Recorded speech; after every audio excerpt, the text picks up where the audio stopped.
Alright, today I'm taking you guys through my reading journal setup. I debated on whether I wanted to do a reading journal this year. I've kind of implemented reading into my Hobonichi weeks, but I decided I wanted to have it in its own book. So this year I chose the Midori B6 slim size notebook, and this comes in the graph paper, and I wanted to size down so it was less intimidating and just more manageable for me. I currently have it in this cover, which is way too big. I have the actual cover on the way, but I've just been trying to keep it in here to keep it protected in the meantime. But this is the notebook that I use. We wanted the spreads to be fun and sustainable and functional for me, so those were definitely my intentions going into this. So we'll just open it up and get started. This page I just left blank. I don't know if I'm gonna do anything with this page, but for now it's just blank. The first page that I have in this reading journal, I'm kind of calling this my Goodreads globe. It's basically just my Goodreads goal for the year, which this year again I'm gonna read 200 books. Recognize that that is a lot of books for a lot of people. I've mentioned it in a couple other videos, but I've deleted all of my social media. I don't usually watch TV shows. I don't do anything with my extra time other than read. So for me, 200 books is very sustainable, but if it's not for you, I totally understand, because it is a ton of reading. I made this kind of globe, and then I wrote 1 through 200 in these little boxes. I haven't decided if I want to color them in or check them off or just leave them as is. I actually really like the look of it without the boxes filled in, and I'm scared once I start filling them in, I'm going to ruin it. So I haven't decided how I actually want to catalog my books, but this is my goal page.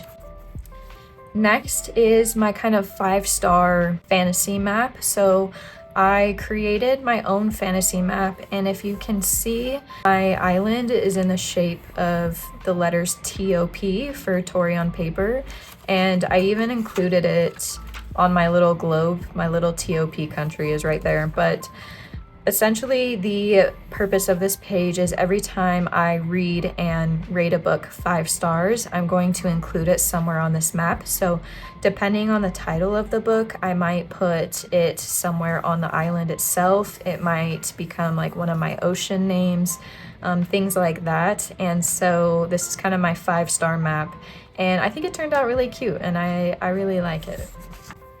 Next is my bookstore page. So for 2024, I really wanted to kind of challenge myself to visit more indie bookstores, more, small business bookstores.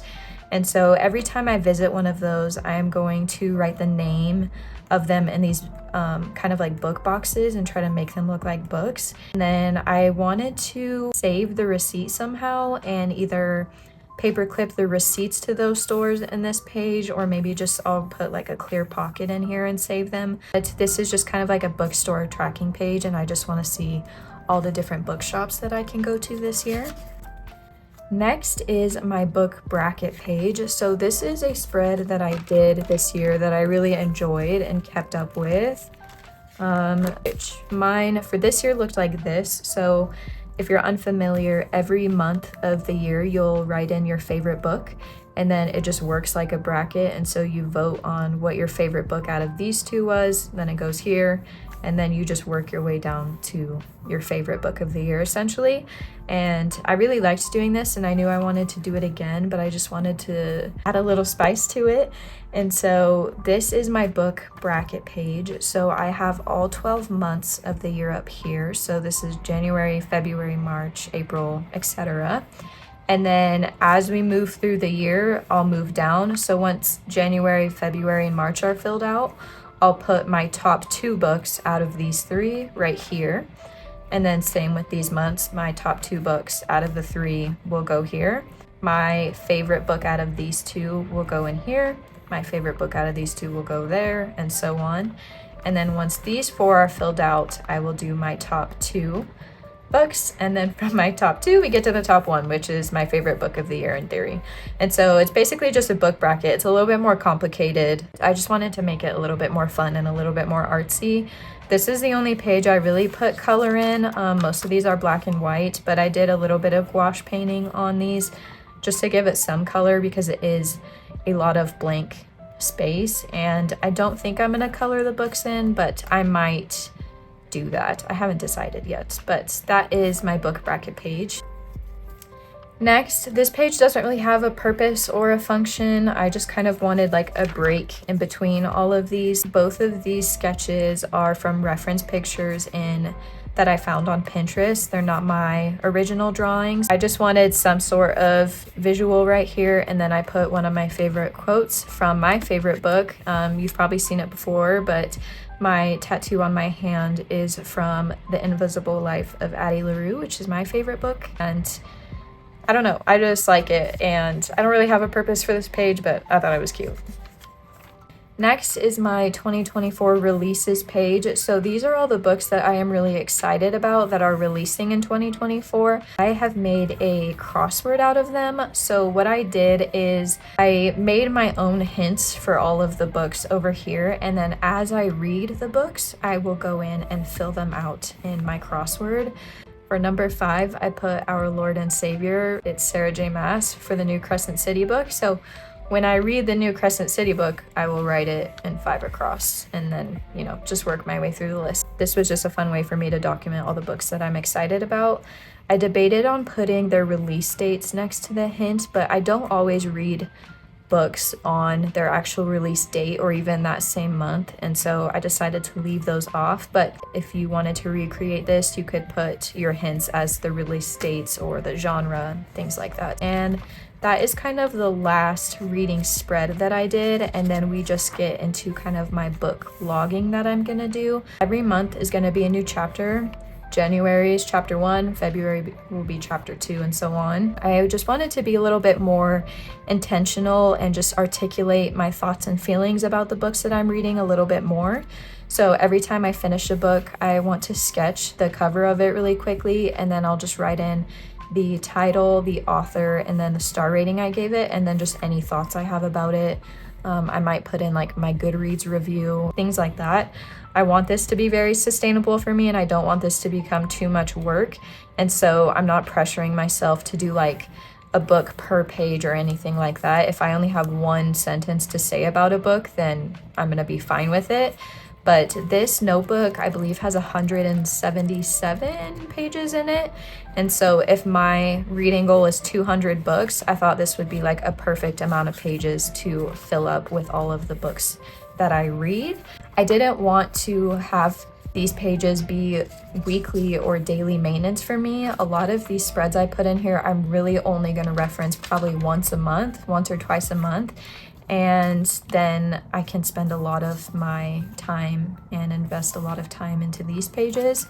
But the biggest thing for me is making sure that this book is actually sustainable and functional for me. I haven't started this, obviously, because January hasn't started, but here pretty soon I'll be able to start filling this out actually, which is really exciting. But those are all the spreads that I decided to do for my book this year.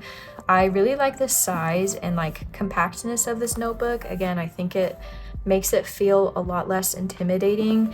When I try doing my book spreads in my cousin, I think just like the size of it and just the spreads that I chose to do just didn't work for me. And so I used a lot of that feedback from this year into my new book. Here is a size comparison. Again, this is a B6 slim size, and the Hobonichi Cousin is A5. So here's what they look like when you compare the sizes. And then here is a size comparison of the B6 Slim and the Hobonichi Weeks notebook. The Hobonichi Weeks is taller and slimmer. So those are kind of the sizes. So as you can see, it's pretty small and portable, and it's not really chunky at all. So I really like this book so far, and once I have the cover, I'll feel a lot more safe with it. Set up these spreads, all that I ended up using was the Pigma micron pens. I mainly stuck with the sizes, let me see, 005, 01, and 02. These were the three main pens that I used. And then I also used my pencil board a lot for like some of the more sharper lines like this one. And I did everything in pencil first. So I sketched out all of these spreads in pencil, pretty much like multiple times, honestly. And then I went on top of it with pen. I like the Pigma microns because they are waterproof, so I can go over it with watercolor and it doesn't bleed at all, which was really nice. And so those are the supplies that I used, and that's basically all I have. If you're doing a reading journal this year, let me know what book you're using and what your favorite spreads are.